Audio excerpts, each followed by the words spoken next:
నువ్వు సభలన్నిటిలో చెప్తుంటావు అర్జునుడెత్తవాడు, నేను అలా చేస్తా ఇలా చేస్తా అర్జునుడిని పడగొడతానని చెప్తావు.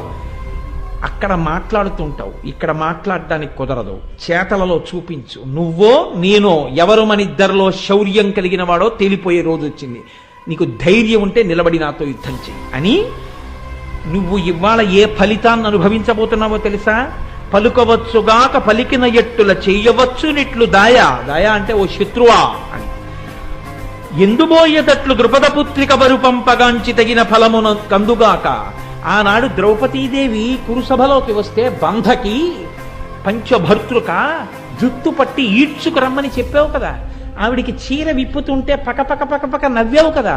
దుర్యోధనుడితోటి 5గురికి భార్య, నీకు కూడా భార్య అయితే తప్పేమిటి, పిలిచి తొడ మీద కూర్చోబెట్టుకొని చెప్పావు కదా. నువ్వన్న మాటలకి కదా దుర్యోధనుడు తొడలు చూపించాడు. నువ్వన్న మాటలు